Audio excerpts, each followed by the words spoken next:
Welcome back to Coyne's 2 Cents. This is Bill Coyne at 180 Personal Training Studios in Rogers Park.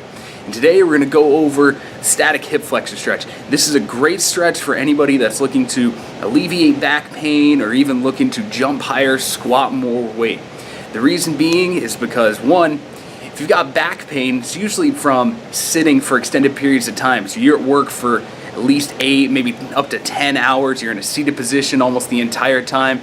And then when you go to work, when you're coming from work, when you're commuting, that's probably another hour each way. And then when you go home, you're probably sitting for even longer on the couch at the dinner table. So you're spending the majority of your time with the hips in a flex position. So the hip flexors will adapt to that, and what they'll end up doing is just shorten. And what happens when they shorten is that when you stand up, now because they're shortened, they're going to start pulling on your low back. So anytime that you start to stand up, start moving around, those hip flexors are going to pull on the lumbar spine, pull it into overextension, and cause back pain. This is also an effective stretch for jumping higher, running faster, squatting more weight, deadlifting more weight, because the hip flexors act antagonistically against all your hip extensors, so the hamstrings and the glutes especially. So anytime that you do some sort of static stretching, it inhibits the strength potential of that muscle. So usually I've never do any kind of static stretching before training. I don't have my clients do any kind of static stretching except for this, and that's because you're able to inhibit the antagonistic action of the hip flexors on the hip extensors, and that means you'll be able to produce more power and hip extension for higher jumps and moving more weight. So to get into this stretch, split the feet apart. Make sure that the knee is back behind the hips. Should be feeling a stretch right at the front of the hips, kind of the top of the thigh, before you even descend down to the ground into the full stretch. So once you've got this position set up right here, you're already feeling a little bit of a stretch. Come straight down to the ground. Make sure this back knee is resting on the ground. Just relax and hold it here. You should be feeling a tight stretch right at the front of the hip, front of the thigh, a little bit on the inner part of the thigh. Let me get a little deeper stretch. Tense this glute up, and then just hold this here.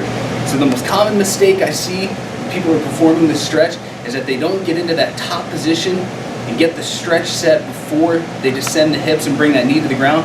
What they'll do instead is just sort of lunge forward, come down, and then to get the stretch, to try to come forward, lunge forward even farther. What ends up happening is that there's stress on the low back, and the back tends to arch too much.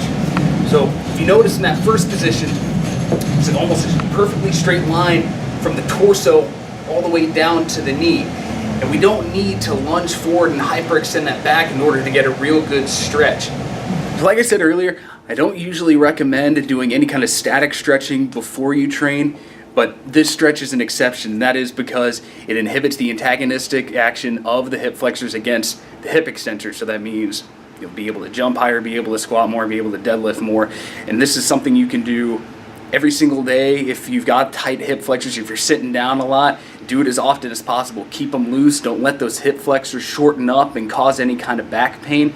So hold the stretch for 30 to 60 seconds on each side. Perform 1 or 2 rounds just until they start feeling loose, and do them as often as you can. Keep those hip flexors loose. Don't let them start to pull on your low back, give you any kind of pain, and then do them before workout so that you can move more weight and be more explosive. This concludes the video on the static hip flexor stretch. If you want to know more about how to move more weight in the squat and the deadlift, improve your technique, be sure to check out the videos below on improving your hip hinge and activating the glute max. And be sure to check out the rest of the videos on the channel, and also be sure to click the subscribe button over in the corner, and see you in the next video.